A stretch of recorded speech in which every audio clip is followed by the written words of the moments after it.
Daandii milkaa'inaa jechuun maal jechuudha?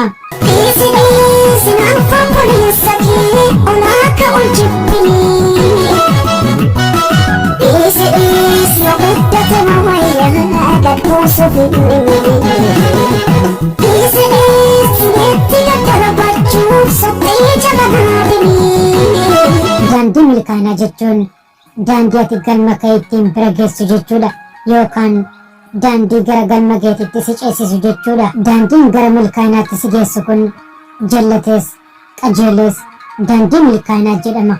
Kanaaf ati jal'inaa fi qajeelumina isaa ilaalin bakka yaadde sana ga'uuf irra adeemi malee daandii milkaa'inaa kana akkamiin filattaa? Daandii milkaa'inaa kan filattu galma kee irratti hundoofteeti.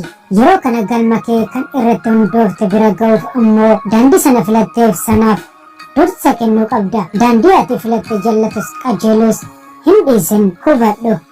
Daandiin irra deemtu kan murteessu jallina daandichaa osoo hin taane galma yookaan bakka ati ga'uu feetudha. Daandiin galma kee irraan si ga'u jallataa ta'us galma kee sana bira ga'uuf dirqama daandii qajeelaa biraa filachuun sin barbaachisu.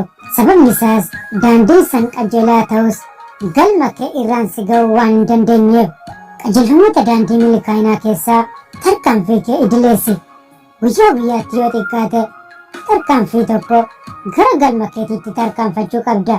Kana yoo goote galma kee irra ni geessa. Wantoota barbaachisu dursi kennamuufii qabaniif dursa laadhu. Jaarraa amma keessatti argamnu kana kan teeknooloojiin dagaagee keessatti wantoonni qalbii nama hawwatan yookaan qalbii nama hatan hedduun jiru. Wantoonni qalbii keenya hatan kunneen gaarii waan nutti fakkaataniif otoo hin beekin daandii galma keenya irraan nu ga'u sanarraa nu jallisuu danda'u.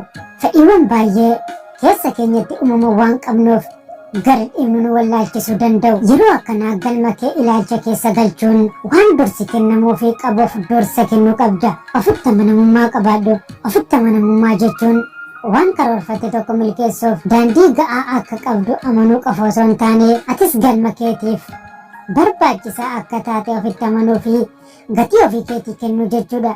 Daandii milkaa'inaa irra gaafa adeemtu ofitti amanamummaa qabaachuu qabda. Galma kee milkeessuuf dandeettii ga'aa yoo qabaatteyyuu ofitti amanamummaa yoo hin qabaanne galma kee bira ga'uu hin dandeessu. Ofitti amanamummaan furtuuwwan milkaa'inaa keessaa isa murteessaadha.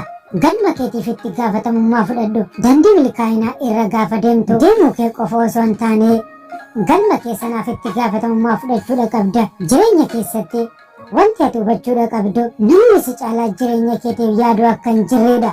Galma keetiif kan itti gaafatamu suma mataa keetii qofaadha. Akkasumas haalaa fi nama biroo osoo hin eegin galma kee bira ga'uuf atumti gara fuulduraatti tarkaanfachuu qabda. Amalaa fi adeemsa kan kee jijjiirtee mul'ata kee qofa irratti xiyyeeffachuun ulfaachuu danda'a. Garuu kun kutannoo fi murannoo qofa si gaafata. Wanti ati yeroo mara hubachuu qabdu sammuun kee wanta ati milkeessuu hin dandeenye hin yaadu. Kanaaf galma kee bira ga'uuf itti gaafatamummaa fudhattee amantaa fi kutannoon adeemnaan bakka yaadde